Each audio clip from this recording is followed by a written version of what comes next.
Hello, I'm Anita Kanaiya, founder and director of the Freedom Project India.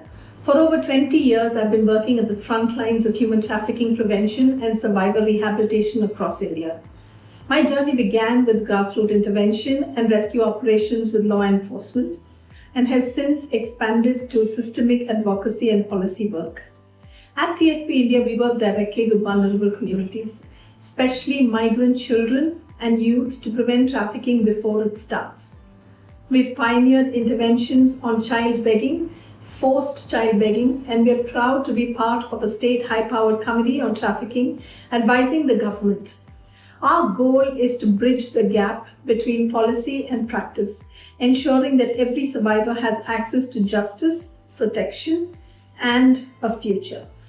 In the context of today's panel on trafficking trends in South Asia, I bring insights from TFP India's work at the intersection of migration, child exploitation, and community empowerment, themes that I believe deeply resonate and are relevant to our evolving landscape of trafficking in our region. Thank you for this opportunity to share and looking forward to learning together. Hi everyone, mabuhay. This is Glaiza Torres from the Philippines.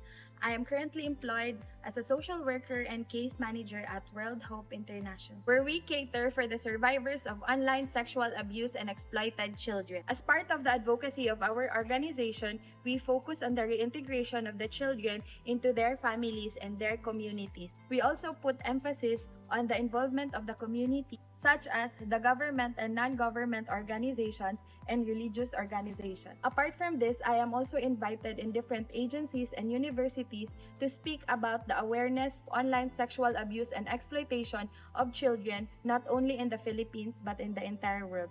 With this, I am excited to meet each and every one of you to share the work of our organization and to share the success stories of our children. Thank you! See you! I came to Thailand 42 years ago as a young teacher to work at an orphanage. A few years later, I married, we raised our family here, and co-founded Step Ahead.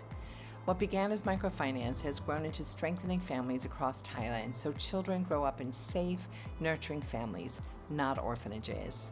Today, we support the Thai government in care reform, shifting from a heavy reliance on residential care to family-based care. Hello, everyone. My name is Magali. I'm the co-founder of the Baan Foundation in Thailand. For over 20 years, I've led child protection initiatives across Southeast Asia with a focus on systemic response to the risks faced by marginalized children in urban slums and construction site camps. At Baan, we work at the intersection of community-based case management and systemic impact, addressing violence, neglect, and barriers to essential services with a strong gender and migration lens. While Baan does not work directly on trafficking, we are currently witnessing a critical rise in children fleeing conflict in Myanmar. Today, I'd be very glad to highlight urgent blind spots and the need for a coordinated response to ensure collective engagement in protecting children at risk in emerging migration flows in northern Thailand. Thank you so much.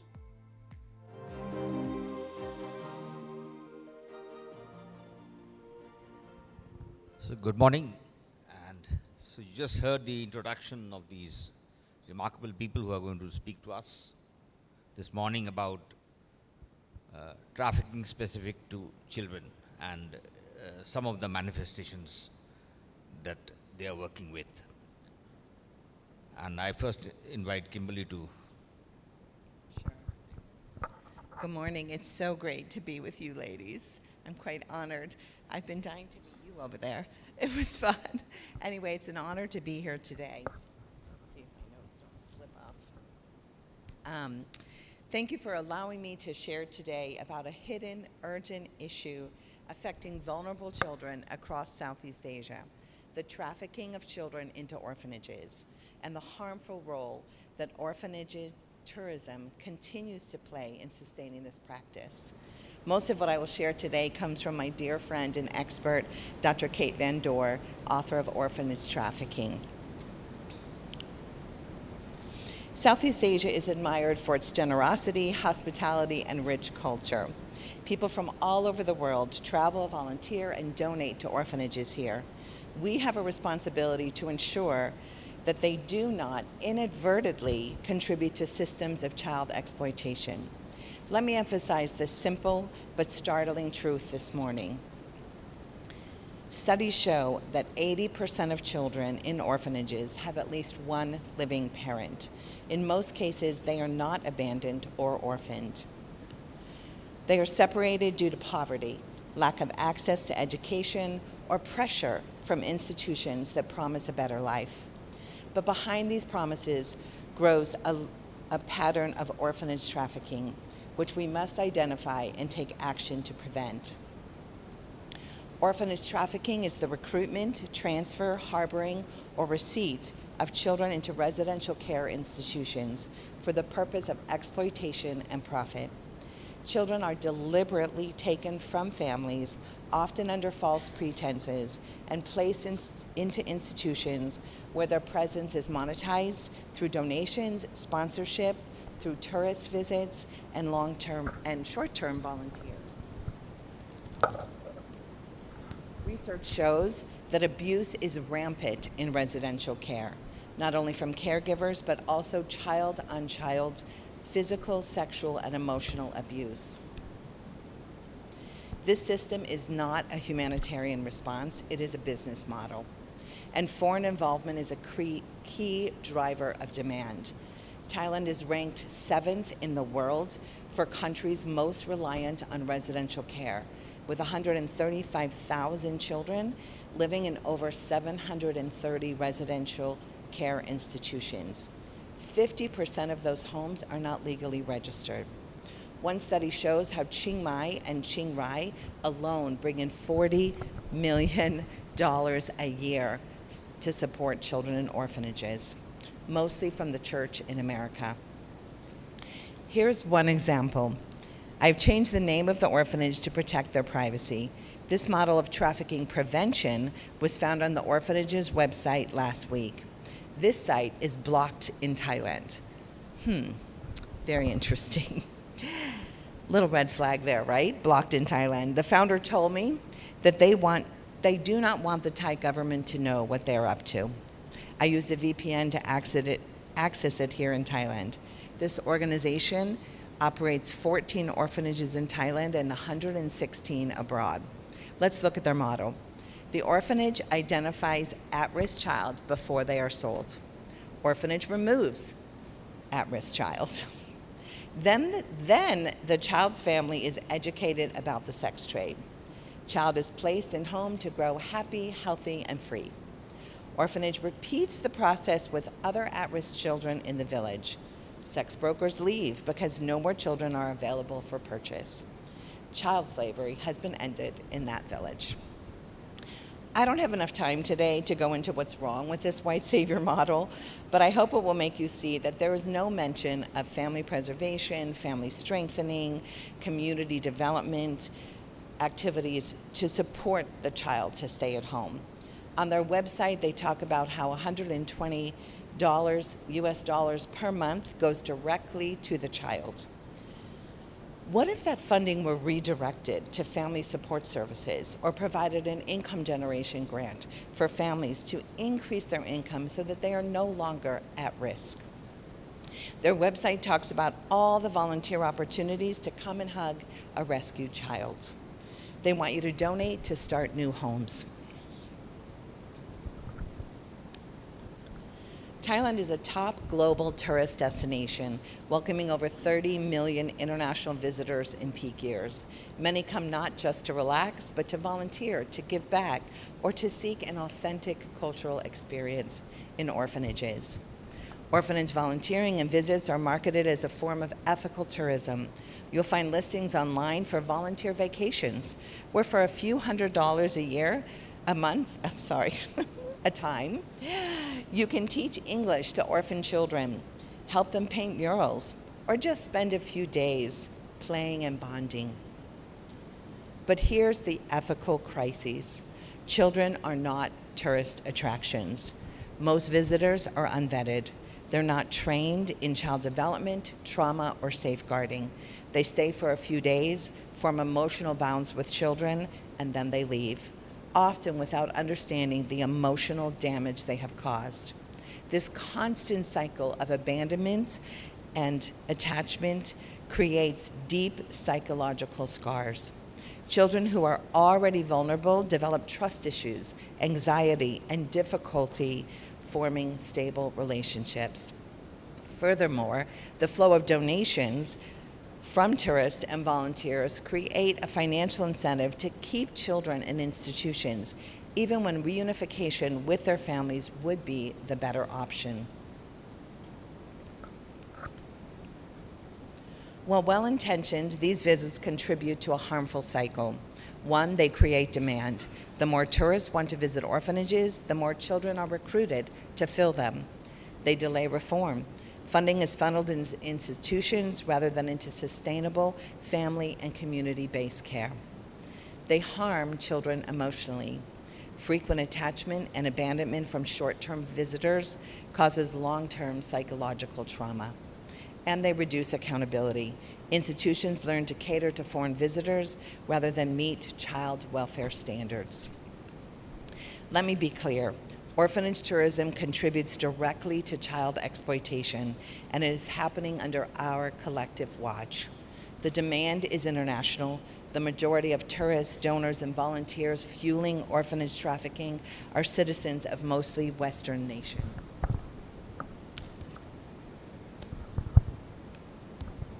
The Australian Modern Slavery Act defines and recognizes orphanage trafficking as a form of modern slavery under the Act's definition.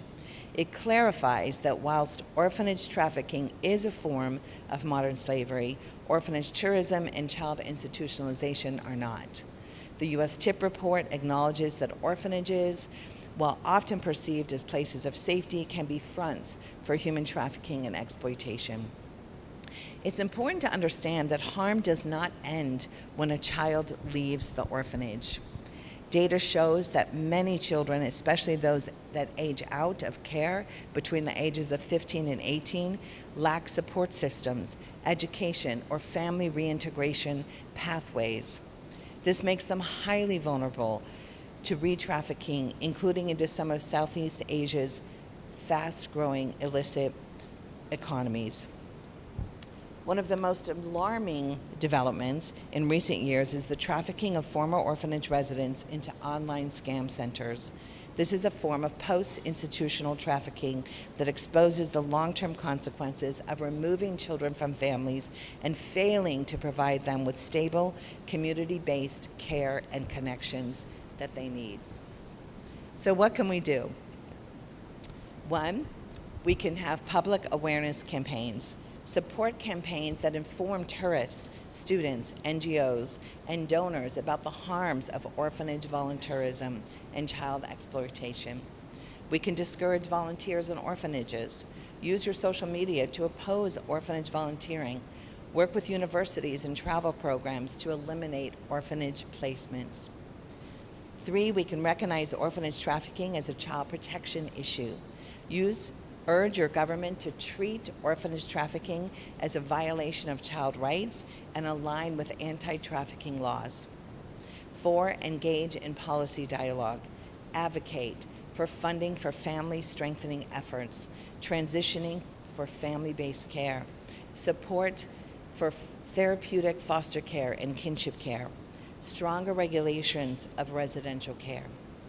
5, monitor foreign involvement. Push for systems to track harmful orphanage activities involving foreign citizens or organizations.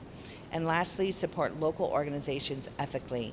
Redirect funding from institutions to community-based child protection, family support, and reintegration programs. We have an opportunity here, not just to protect children, but to help transform international aid and tourism into forces that truly uplift communities rather than harm them. Today, I urge you to act, to collaborate, and to lead for the vulnerable children in Thailand, in orphanages across Thailand and Asia. Thank you. I must say that when Kimberly sent her speaking points, talking points to me, I had to sit back and think, because I've been involved with children for a long time now, I have been involved in the past in funding orphanages and institutions for children, and subsequently helped in transitioning many of them as it became clear psychologically and otherwise that children staying with their families is the best option. But I am also aware in India that there are artificial orphanages running, which are sort of inhabited by people who are not really orphans. And through all that journey, I never thought of the whole exercise of children being monetized, which is, I think, a perspective that is very something which is worth thinking about. But thank you. I think it's very helpful too. I think questions, as usual, we can post in the app and we will take it at the end. So, Magali, you will take it. Thank you.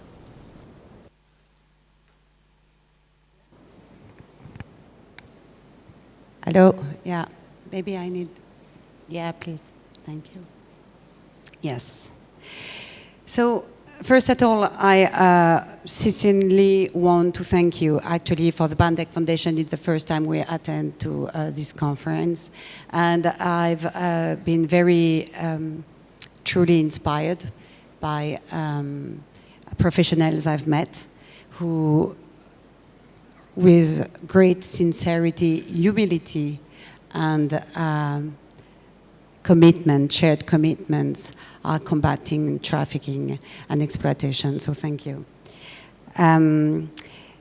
I present just, I use 4 slides, which are very generic, actually, just generic image to connect you to our work here in Chiang Mai, and how Baan Foundation actually carries out a preventive work for children at risk of trafficking and exploitation. Baan, we work in Thailand since 20 years, more than 20 years actually, between Chiang Mai and Bangkok. We are a team of 50 people. We work with around 2,000 children in Chiang Mai. And our mission is to improve the well-being of vulnerable children, most vulnerable children growing into urban slums and construction site camps.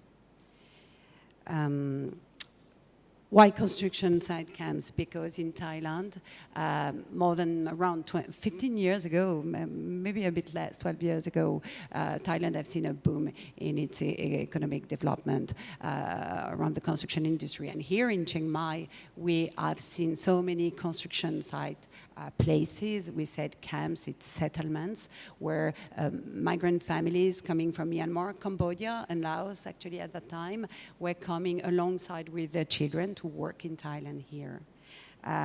Our team were daily meeting these kids, and this is how we have narrowed down our strategy to focus on how we can better support and improve their well-being. So we do this through 3 core programmatic pillars.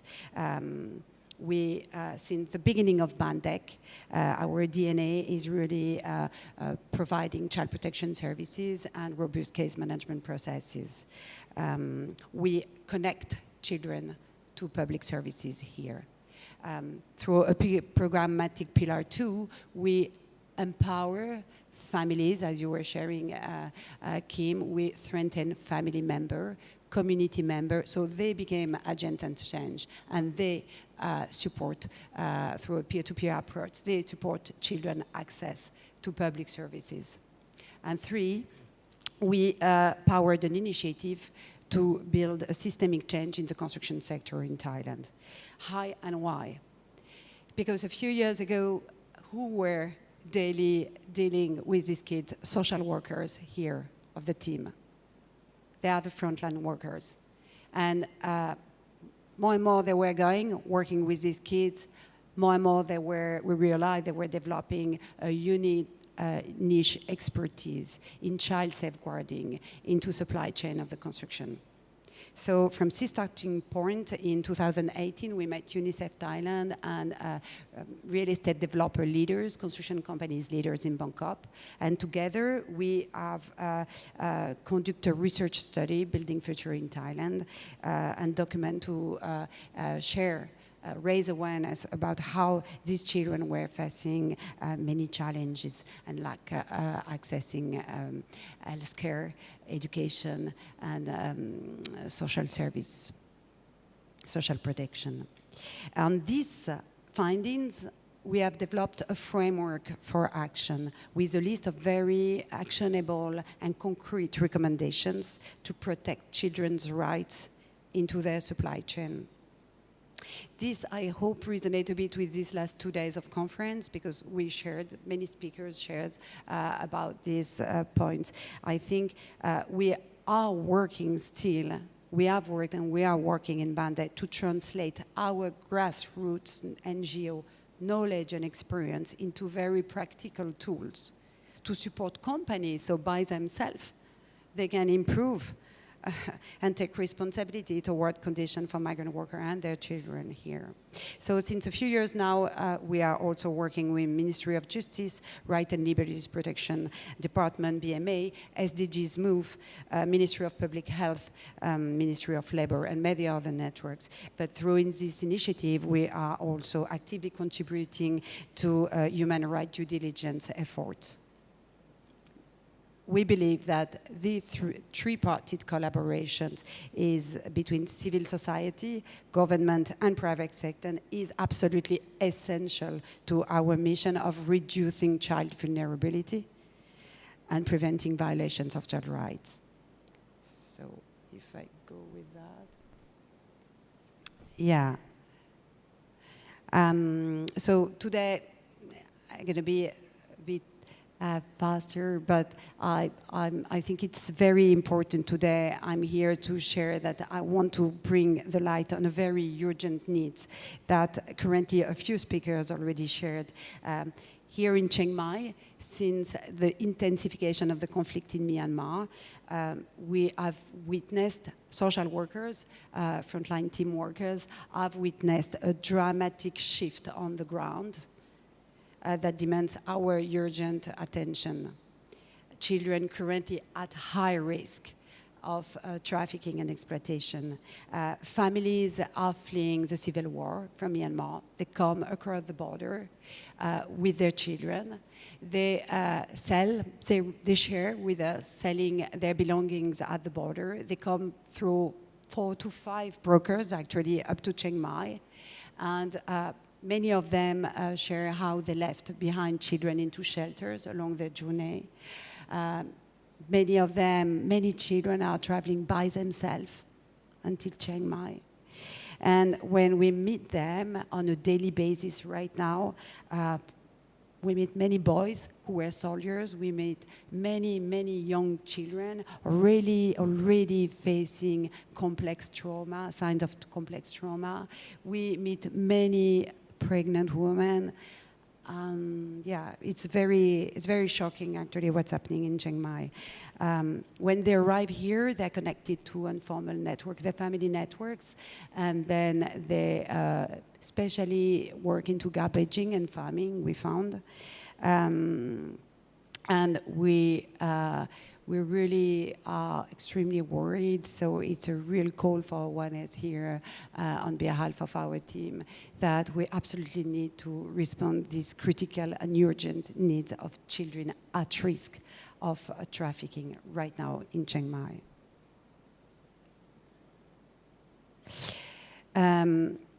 Actually, the title of, I don't know, my slide, I'm sorry, yeah. Voila, the response here, this slide is the one I should share about right now. And the title is wrong because we don't have a response. So we try to respond with our child protection program to these kids right now.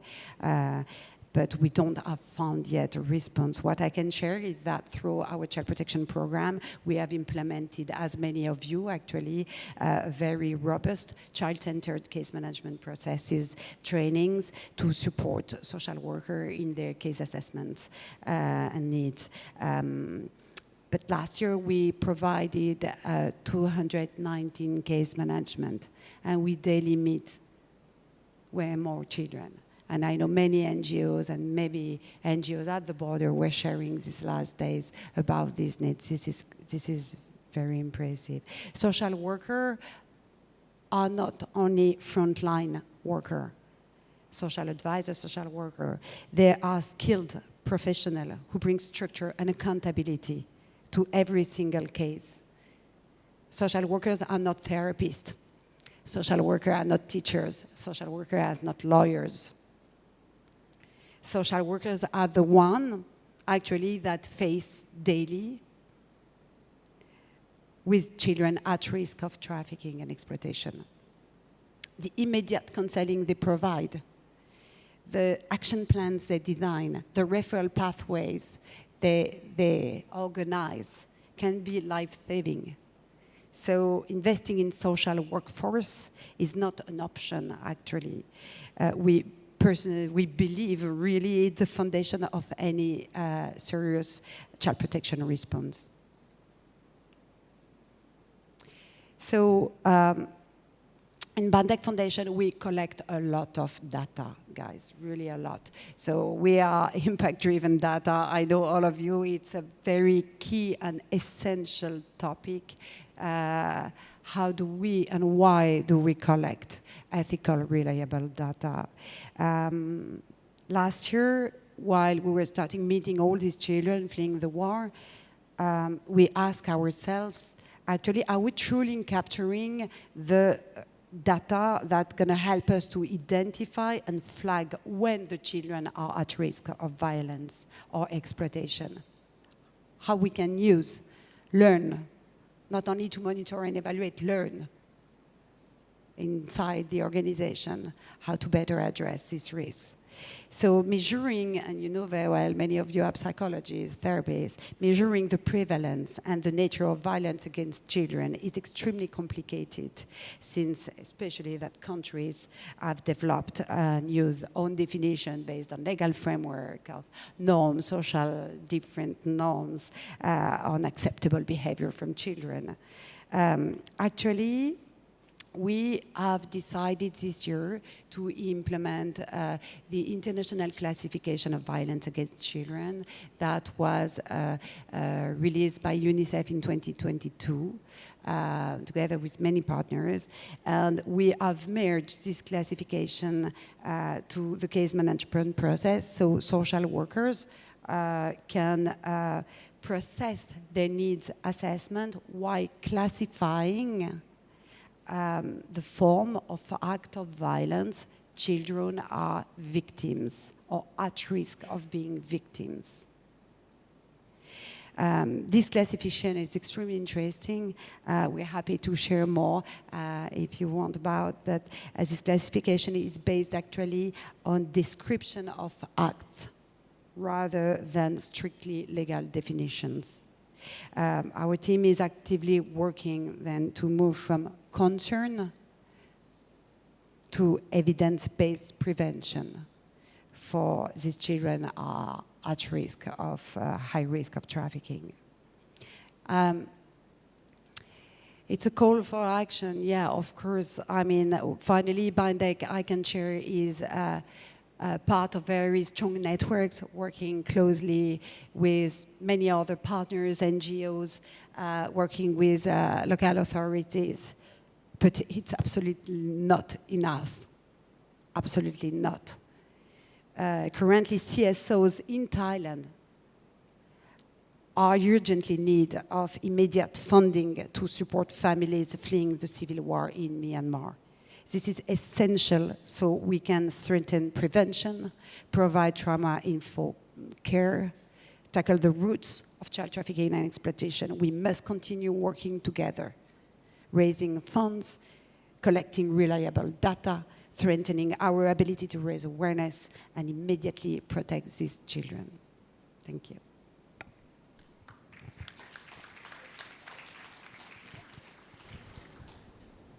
I remember when Magali and I were discussing her presentation and trying to figure out what would fit best.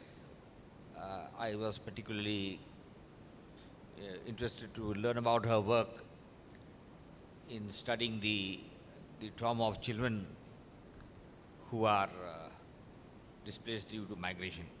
Often we talk about distress migration, and it is usually in the context, if not explicitly, then at least implicitly, about adults and families in general, and often in the context of displacement or seeking livelihoods and generally a quality of life. But the unique traumas that children go through is something that is a good contribution to this panel, I think. So thank you for that. Hello, hello. Good morning, everyone. And I would like to thank everyone for this opportunity to speak about the work that we do in the Philippines. I believe I have already introduced my organization. So we've worked in 21 countries over time. Oops. Okay.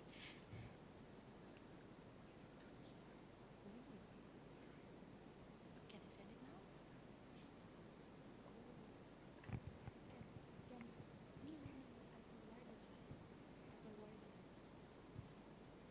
For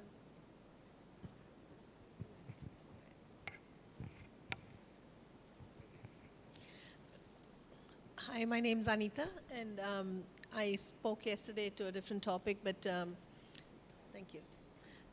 Today I will be speaking about the forms of trafficking impacting children, and for the purpose of being inclusive and in this room, I am from India and will be speaking from my experience of working in India, but would like to highlight a few of the forms of trafficking that are common to the region.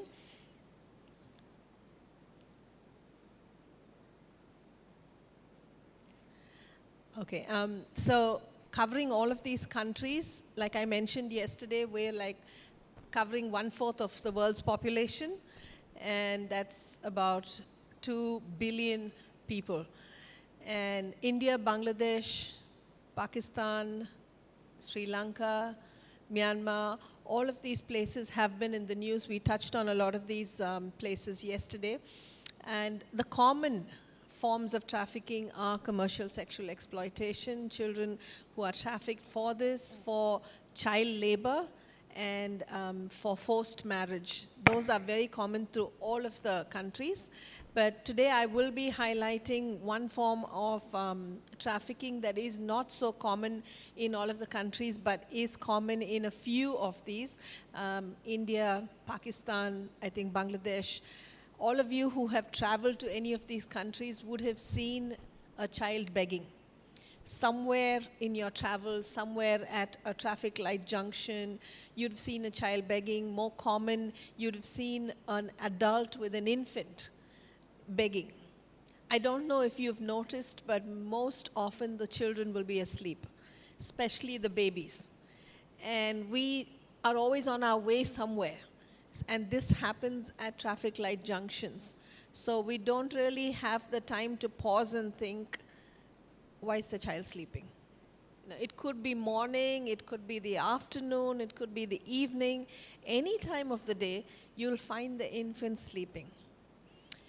Some of you, if you would have noticed, will also find children who have been maimed or who have a bleeding part of their body that is very visible. Sometimes it will be broken wrists and crippled children, children who have been injured. And we may burnt. I have seen children who have been burnt, freshly burnt, and the skin will be peeling off. So for those of you who have ever noticed that and ever thought, why is somebody not doing something about this since it is so visible? This morning I want to talk to this form of trafficking that is very visible but has not received enough attention to be called trafficking. Children forced to beg is quite common in many of these countries, and we all put it down to poverty. You know, before 2011, and that was a change in my own perspective and what happened, and I'd like to share a little bit about that story. But before 2011, even I thought that the children who were on the streets in India were from local communities or slums, and they were on the streets because of poverty. Never did we question that the adults that the children were with could possibly not be their parent, or could possibly not be a relative, or not even a sister or a brother, but really someone who was part of an organized gang that was there to make sure the children don't escape and make sure that the money that is given to them is collected. So in 2011, Shantanu was also part of the same organization, and we were looking at why are so many children on the streets in one city in India, which is Bangalore. And we had really good law enforcement officers who wanted to look at this issue as well. And then the government came together, so a whole lot of non-government organizations with the government, with the police, decided to look at who these children are. So the strategy was to have a surveillance of every child who was seen begging in the city. Now that was a huge job, and none of us thought that it could be huge numbers as well, but we, I think over 3 months, surveyed 3,000 children. Just in one city in Bangalore in 2011, I think it was December 2011. And as a result of that, we got data. We were able to have every child photographed quite discreetly. We used college students, just volunteers, young people who would befriend these children on the street, try and take a picture with a mobile phone, selfie, whatever, to try and get who this child is and try and document that. Now at the end of that 3 months, we decided that it was time to do a rescue, because a lot of people reported that these children were on the street for 12 hours. 14 hours. Many people who were on surveillance, discrete surveillance, reported that there would be vehicles that would come in to drop the group of children and then pick them up at midnight. And so we didn't want to wait to just collect data. We knew that these children were at risk and needed to be rescued, so picked a day across the city with the help of law enforcement, lots of organizations, picked up every child that was on the street begging. It was quite chaotic, even though it was very well planned. We had vehicles that were supposed to pick up. We had law enforcement to help prevent any kind of situation that would arise from that. We had rehabilitation centers that were set up, medical help that was arranged. But in spite of all that, there was so much of chaos. And we're talking about little children not knowing what's happening. They were just screaming and crying. But at the end of all of that, and this is what I want to really highlight in the work with children being forced to beg, is that we realized that a lot of the infants, I think there were 56 infants that we managed to rescue that day, all of them had been drugged. And a number of them woke up hours later. And it was just simple drug substances like cough syrups that you can get over the counter in India, to complex things. A few of those infants did not belong to the adults that they were with. How did we find out? There was a lady who had, I think, a 6-month-old baby who was crying throughout. And the police were asking her to feed the child. And she refused to feed the child. So we said, can we get a bottle of milk to give the child? And she refused the milk. Finally, they tried to take the child away from her because she was not allowing the child to be fed, the baby to be fed, and it was over 4 hours after the rescue. And she caught the neck of the child and said, if you take the child away, I'm going to squeeze the neck. And then we realized this cannot be a mother. This cannot be a caregiver that wants to really do something as criminal as this. And I think this is what really woke us up to the fact that a sight that we see and we take for granted, or we assume that this could just be poverty, or this could just be because they are out of school, have run away, are on the street, actually could be part of an organized crime. So I'd like to just highlight a few of the reasons why this happens. Poverty is just one of the push factors.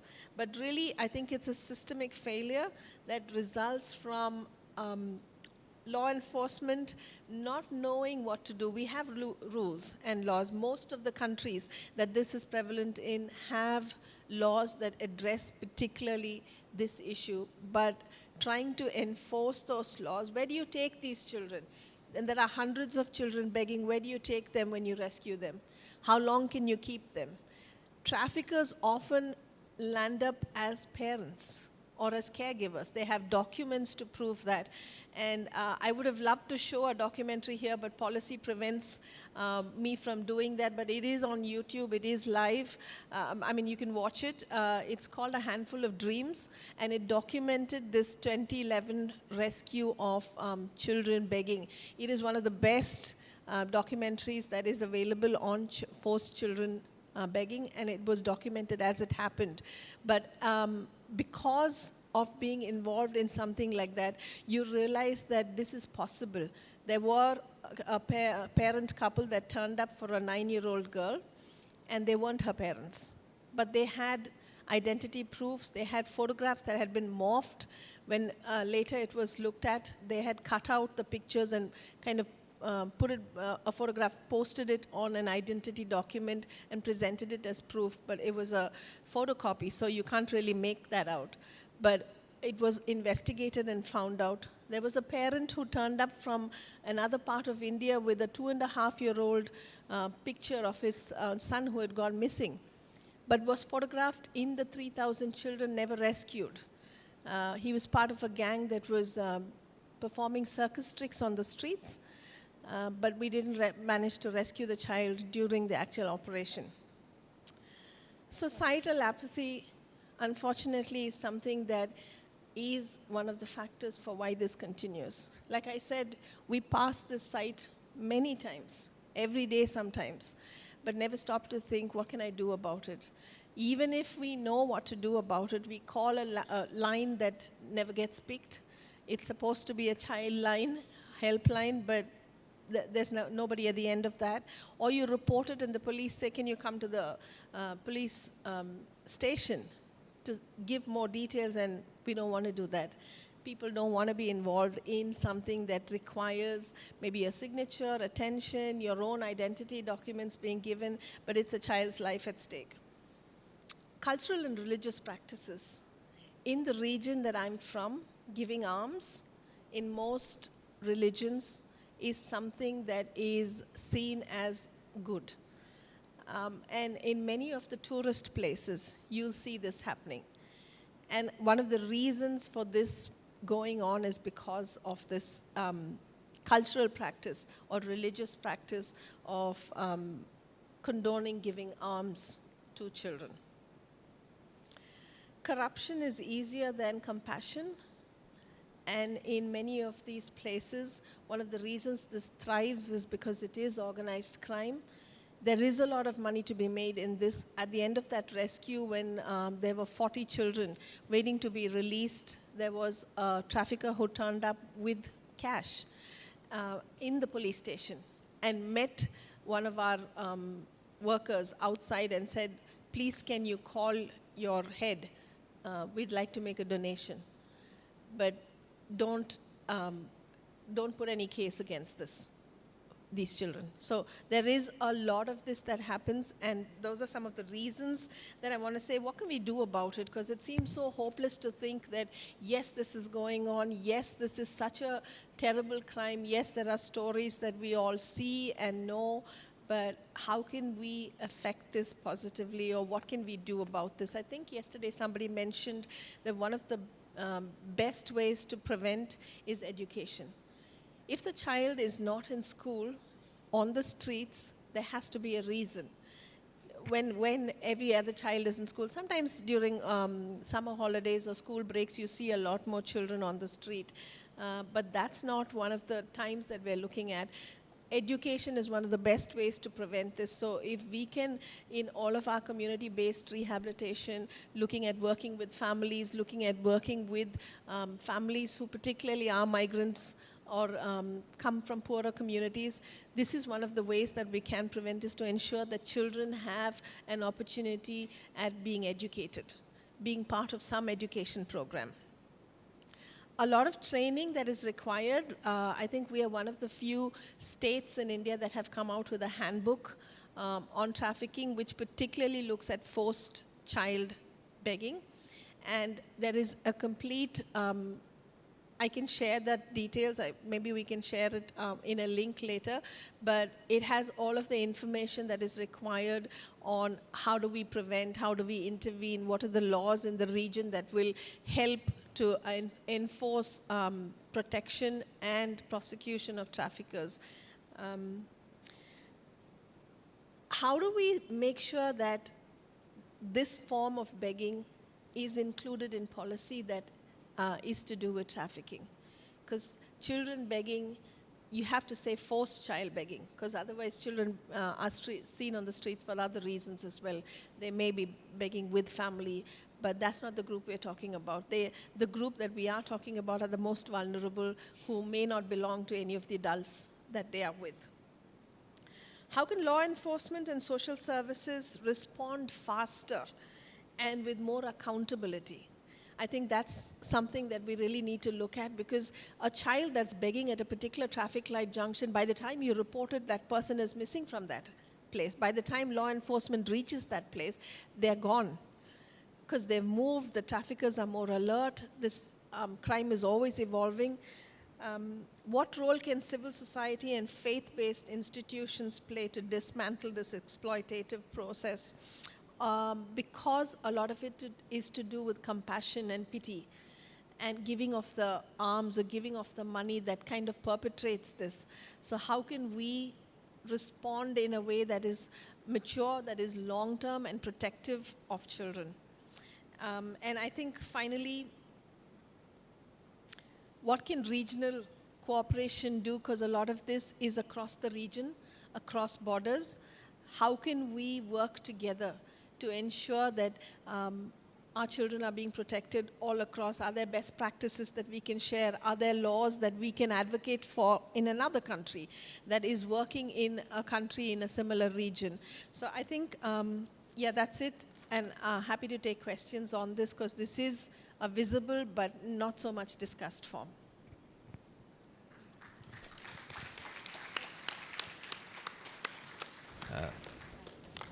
So thank you, Anita. I remember being around when this rescue that Anita was referring to was being done. I don't know whether more have been done after that. But yes, like many people, I don't know if this happens in Thailand, but in India, it's very common to see at street corners or at traffic lights, children with supposedly their mother sleeping, and the mother knocking on the car for money. And I also, till that particular time in 2011, I had no idea that these were dummy mothers and dummy kids, and they were actually being trafficked. So, you know, how different forms children are exploited is amazing. Now I'll turn it over to Glaiza. Hello again. I actually know my presentation by heart, but it's good to know that you're seeing something at the back, so you won't focus on me shaking. So anyways, I would like to present again my organization. I have already shared in that video, which I was so enthusiastic. So we are World Hope International, and we work in almost 21 countries, or we have worked with 21 countries over the years. And we bring hope in hard places by partnering with the most vulnerable and exploited communities to ensure access to the basic foundation of life, which is healthcare, clean water and sanitation, and the protection from abuse and exploitation, which is what I am gonna talk this morning. So these are our programs and services all over the world. But since I am from the Philippines, I want to focus more on the rising number of online sexual abuse and exploitation of children, which is also a form of human trafficking. So before anything else, allow me to read to you the textbook definition of what online sexual abuse and exploitation means in our country. And I'm so sorry that this might offend some people here or who maybe is listening, but this is the reality in the Philippines. So according to the law in the Philippines, online sexual abuse or exploitation of children, or OSAEC, refers to the use of ICT materials or the information, communication, and technology materials as a means to abuse and exploit children sexually. So this includes cases in which offline child abuse or exploitation of children sexually is combined with an online component. So this is the textbook definition of what online sexual abuse and exploitation means to us in the Philippines. But allow me to share to you an example that is more relatable or that is more friendly to you guys. So for example, we have a child and let's name him or her because it's not just towards girls but across all genders. So let's name him or her as Juan de la Cruz.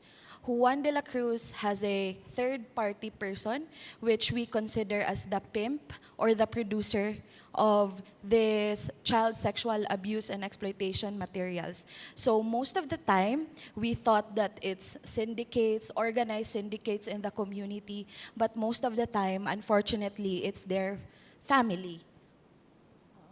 Sometimes it's their mother, their sister,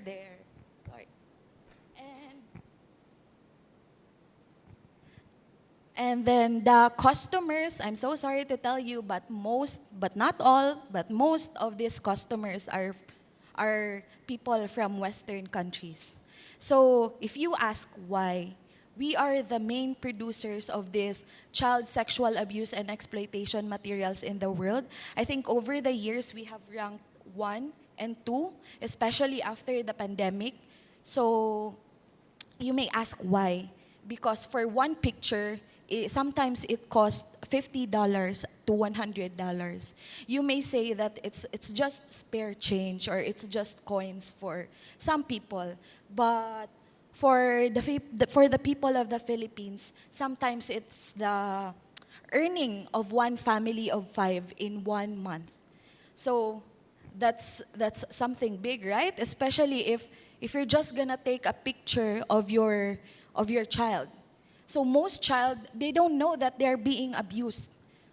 All they know is their pictures are taken by their mother while they are taking a bath, dancing, singing. But without their consent, this is being forwarded to people on the internet. So this breaks their trust because the first people who betrayed them are within their family or their peers.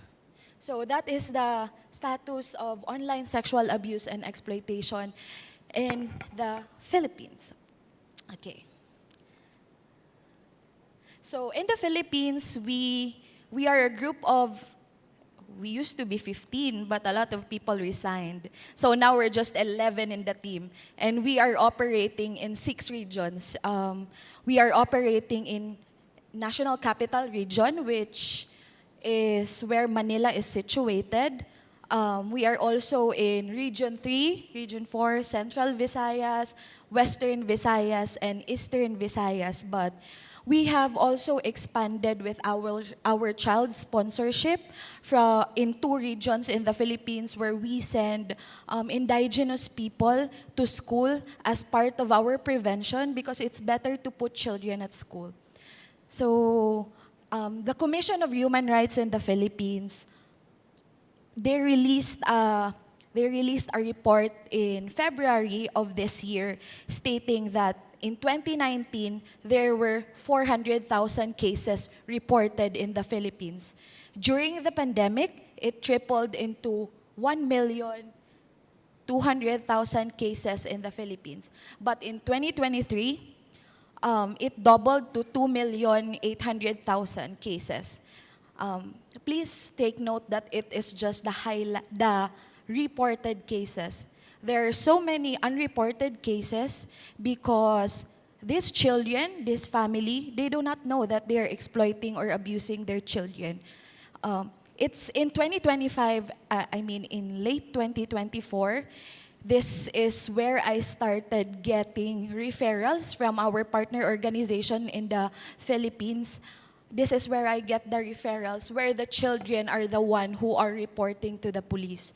So we very much commend these children for being brave and reporting these incidents, not to their parents, but sometimes to their social workers, to the police officers. And we always tell these children that if no one in the family believes in you, someone outside will. So we always encourage them to never stop reporting unless someone believes in them. Okay. Oopsie. So I myself is a social worker, and I am working as a social worker in the Philippines, and I am focused on the case management. This is how we do things. I'm not saying that this is the blueprint or the perfect case management, but this is what works for us. So in the Philippines, we do, I cannot read, we do placement of the children, placement of the children, trauma-informed, capacity building, and research. For our activities, these are some of the samples. Social workers in the Philippines are trained to conduct hilom sessions, family sessions, but we acknowledge that social workers are not generalist in nature. Once we see that the children, because of their trauma, because of their impact, they need further help. So we also connect with other mental health services in the Philippines. So for the placement options and survivor cares, we conduct family tracing and assessment. We make sure that each child receives a different and individualized care. One helping plan is not applicable to all clients. We must respect that they are one individual and they need individualized training. We conduct family conferences because we believe that we do not work for the family, we work with the family. Because of that, they can decide for themselves, and they do not stay on the victim mindset. Allowing them, empowering them actually transforms their life from victim mindset to a survivor mindset that they have. Okay. Again, I want to highlight the mental health support and services that we give to our clients because we couldn't imagine the things that they have to go through, realizing that their parents, most especially their mothers, broke their trust. So we partner with different non-government and government organizations for this. We have seen results of children who undergone therapy sessions, and for us, it's a big win. So this is where we mostly fill in the gaps because of the bureaucracy in the Philippines. It's hard to schedule public psychologists or psychiatrists for our children. So we partner with private agencies, and we see the benefit of that. Our children shift their mindset from victim mindset to survivor mindset, and this allows them to somewhat become normal after the years of abuse. And the family reintegration support, we believe that it is so important to include the family in the healing of the child.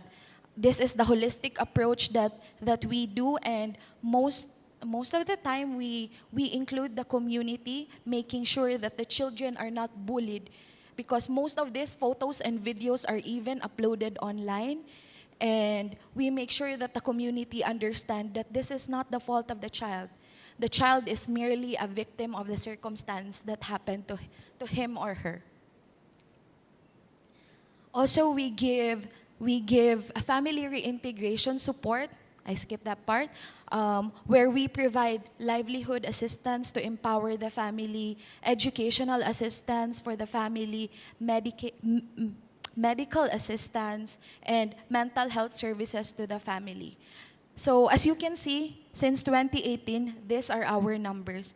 And compared to the 2 million cases, there is a big discrepancy. So there are a lot of factors. We can say funding opportunity, the limited funding opportunity, but we are also thankful that we have partners in the Philippines who take some of the numbers. But we believe that it is so powerful to collaborate and work with these organizations in the Philippines, because we know that we cannot do it alone. So these are our numbers from 2018. And these are our training modules. As part of our prevention, we believe that the way to go is to be sustainable. We cannot do everything in the community. So we train not only social worker, but psychologists, psychiatrists, nurses, police officers, church leaders, civic leaders, youth leaders, everyone in the community. Whoever contacts us to speak in the community, we say yes, even if it is for free. We want to raise the awareness in the community, because we know that we are not going to be there 24/7. And these people in the community are the ones who will be in the community. So the children will go to them, will report to them, and it's good that we have a streamlined process, or they know what's OSAEC, they know what's happening, and they know where to report in the Philippines. So again, we have our research studies you can read. I'm not the expert with research, unfortunately, but if you want to read our research, I can redirect you to our marketing team or anyone from our organization who's better fit to explain the research. But these are our research. We partner with different universities in the Philippines, and these are funded by, I think, SVRI and JTIP when we received funding from them. So those were the numbers, but allow me to share one story. This is a case in the Philippines, and this is my case. This is so personal to me, and I have removed all the confidential stuff to just protect the children, but basically the data is there. So in 2023, the Makabansag siblings, at that time they were 5 and 7, were uprooted from their home in the central Luzon, and they transferred to Eastern Visayas region of the Philippines due to their biological mother's online exploitation. While they were in the Eastern Visayas, their mother continued the abuse of the siblings, capturing inappropriate photos of her children and selling them online. Their mother was 23 years old, and unfortunately was also a victim of OSAEC. So as you can see, there is a cycle of re-victimization in the family. Despite their mother's attempt to hide the children, they were tracked by the Interpol within the year. The mother was apprehended, and she was sentenced to 23 years in prison. So she was 23 years old. Because of the severity of the evidence, she was also sentenced to 23 years in prison. The siblings were first placed in a government organization, but in 2024, we are so happy that we matched the children to a good and loving foster family. Due to the family's dynamics, the biological family, and the involved in returning children to their maternal family, the government declared that the family is incapable of providing proper care for the children. At present, the siblings are candidates for adoption. Their mother have already relinquished her rights to the government, and the government is looking for a forever family through adoption. So these were our challenges. So the reality of children being abused and sold by a parent is deeply complex, as you can imagine.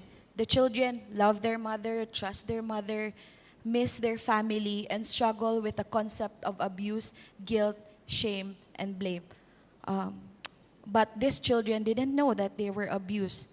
But over therapy, they remembered and they felt a sense of shame, guilt for their mother going to the prison. In the Philippines, family is very, very important. So we have a very deep connection with the family. And most of our clients, they don't want to send their mother to prison even if it is at their own expense. So they develop a sense of guilt, and it doesn't help that the people around them also blame them for their mothers going to jail. So again, these siblings are candidate for adoption, but because of their complex and intricate case, they are placed in special home findings for the last 2 years. So they've been waiting to be matched or for someone to choose them, which is very sad for the children. But we are so happy that the foster parents of the children are loving and very passionate about this. They have been fostering children for the last 40 years, and they're very passionate about it. However, the foster mother in November of 2024 was diagnosed with cancer. So it's been hard for them, and we try to go there every other week to check up on them and provide the help that we can. So if you ask me, why are you telling me this story? So I just want to, yeah. So if you ask me why I'm telling you this story, it's just to show to you that these children are not merely numbers. These are real people. There are real children behind these numbers. So if you can see, I can share to you later our recommendations for greater impact. And I am running out of time, but these are our recommendations for our voices to be heard. I will just read the third part. So we will be more effective at preventing exploitation and recruitment in the most vulnerable communities if we collaborate more strategically in our approach, geographic coverage, tool sharing, and resources. These current funding challenges can also challenge us to be more strategic and focused together. And this is more attractive to donors who are looking to us to bring effective results through innovation and collaboration. Again, thank you so much for this opportunity. I'll give it back to the facilitator. This is a very much an evolving space as digitization gets more sophisticated. We will see more evolution of this. So I think thank you for giving us a glimpse. I think we have questions. Maybe we can take. Hello. Hi. Okay. First question. Many anti-trafficking organizations still remove children from their communities and place them in shelters in the name of prevention. Despite growing evidence, this model causes harm and orphanage trafficking. How can we shift this approach, and how can these organizations be held accountable? Wow, that's a great question. I would have to agree. I loved your presentation. I think just really redirecting resources to family strengthening activities, to family preservation, because we know of the majority of these, even the families in the Philippines, poverty probably is that root. Is that root. And so how can we support those families with reintegration? What about taking the family into your shelter temporarily, build that family up so that they can go out together? We hardly see that model at all. Although I recently heard about that in Nepal, not Nepal, in Pakistan. There's a group that's actually taking the whole family into the shelter, giving them family strengthening services and sending them out. So.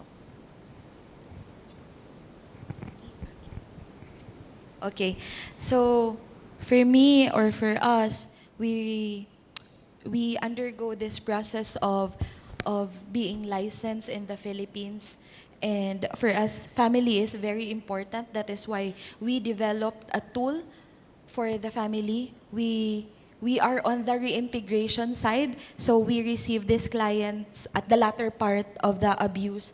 So the reintegration of the family, we focus on this one.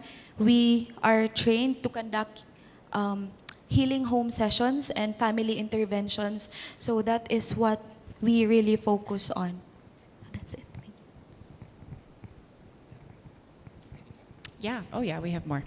What are the challenges of working with vulnerable target groups that are connected to strict religious, cultural, and traditional practices, and how are those challenges addressed?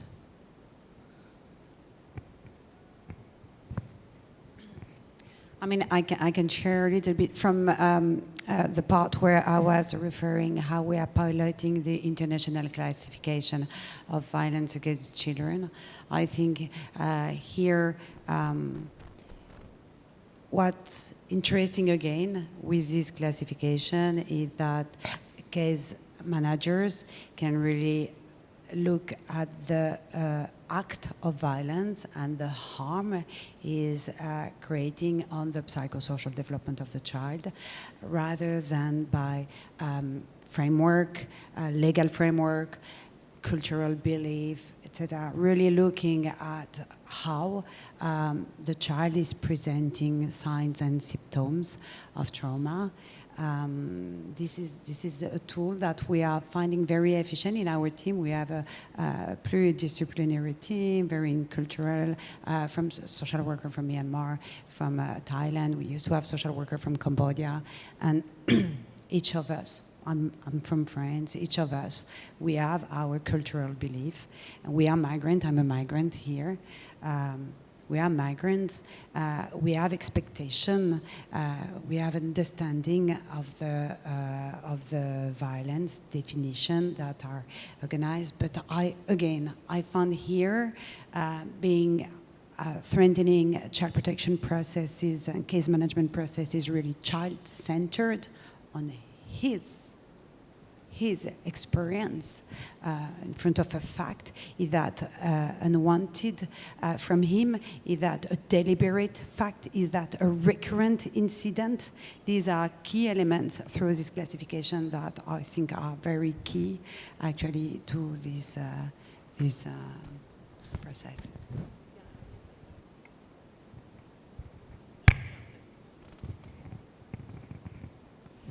I'd just like to add, remember I mentioned 730 homes in Thailand that are removing children from their families. 89% of them are Christian, often with an ethos that we're going to convert these kids. And I remember one time someone saying to me, so Kim, you think it's better for a Muslim child to grow up in a Muslim family than a Christian orphanage where they can get to know God? And I'm like, yes, absolutely. They should grow up in the Muslim family because God ordained family. And so anyway, I think religion does play a part in some of these issues. I think if you're asking about how we can involve faith-based organizations or how they can contribute to the protection and safety, one of the main things is to provide training and access to training material by these bodies and organizations. So whether it is churches or mosques or places where people receive messages, community-based messages, then providing material to them, training them, allowing them to see a side of the issue that they may never see, but they can be fantastic advocates for this issue and for protection. So I think providing resources, training material would be great. I think we can have to have one more question, maybe. I think we can do like 1.5. The next question was like around faith, integrating faith communities in the fight against child trafficking. So Anita, you just spoke beautifully on that. I don't know if anyone else would like to add anything. Faith communities and how they can join the fight on child trafficking. I will say we deliver a lot of training to faith-based communities, whether it's Thai churches, mosques. In one of our coalitions, the Alternative Care Thailand Coalition, we have Opa, who's working with the Buddhist. So I think it is really important that we connect, and I think you mentioned that, to the faith-based organizations and train them what is in the best interest of children and go through those kinds of things with them. I think the other thing is funding. Faith-based organizations do have funds, and yesterday it was all about, we need the money to do the work that needs to be done. But oftentimes they don't realize that they can do things with communities which are around them.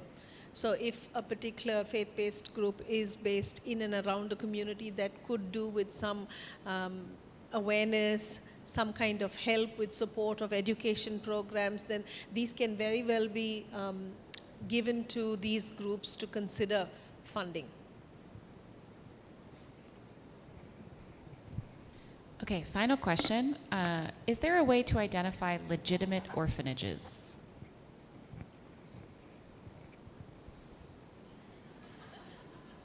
I'm going to try not to be sarcastic. Well, first of all, there are no good orphanages. Sorry. Children should not be separated from families and communities. So we have seen in our research, and we've studied care leavers for a very long time. There's over 50 years of research showing that the abuse and exploitation that happens within good Christian orphanages. Recently, there was a pastor in Chiang who was just arrested, running an orphanage, molesting, raping the girls in the orphanage. So just because there's a label of Christian and safe and they might have some policies in place doesn't mean that it really is a safe place. You can go online and look at, we have a website, Alternative Care Thailand website, with a list of what you can look at, what is some good things that you could put in place. But remember, residential care should always be temporary and last resort. It should never be the first instinct to pull a child away. I can't believe how the Philippines works so great with families. And so I'm hoping that we can have that model here as one of the worst countries in the world for residential care statistics. So yeah, I think we have to really start changing our ways that we're thinking about, like, oh, this is a terrible situation, let's remove the child immediately. It should always be temporary and good safeguarding policies, no volunteers. I mean, there are some things that you can do to make it in the best interest of children in the short term until they find a foster family or a long-term adoption or reintegrate the family through family strengthening activities. Okay, I want to add to this because before my job in human trafficking, I was also a social worker for adoption and I work in shelters. So I want to give points to that because we want the children to grow up in a community where they feel accepted and they belong. And I agree that institutionalization of the child should be the last option. And that is why we are very much working with the families in the communities, because as much as possible, we want to put the child with their family. And I think it's also a call for everyone here that although this is the work that we do, we also have to preserve the sanctity of family. So that's it. I can just add also 1 minute. Yeah, 1 minute sentence. Just sharing again, if we if we think from the child's perspective, child-centered perspective, I'm a child. I am where I would prefer to live and to grow, together with my parents if they are supported by NGOs, safe social workers, trained people, or would I prefer to live in an institution and grow in an institution? I think here we are all aligned on these principles of working in the best interest of the children. Thank you, guys.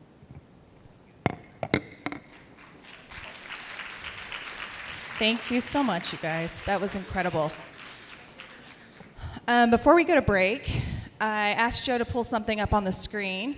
Some of you are familiar with this resource, but I want to make sure y'all know about it because it is relevant to some of these questions. So the GLC did a really cool project about a year ago.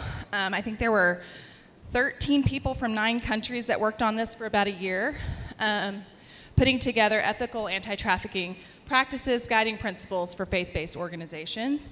So it is available on globallearning.community resource page, and then you can find it. It's translated into Thai, Spanish, and Bahasa, Indonesian. And actually now we're working on a toolkit that goes with it, because some of our feedback was, wow, this is really great, but it's very brief. Can you have something like a companion toolkit so we can go through it with our staff? So there's going to be like case studies and questions for reflection and different things like that. And it's not just Christian faith-based, it's very broad and general faith-based. So take a look at that. This is like guidelines developed by colleagues, available for anybody that's interested. Wanted to throw that out there. I'm gonna go to coffee break. We have about a half an hour, and then we'll meet back here for the next session. So enjoy your break.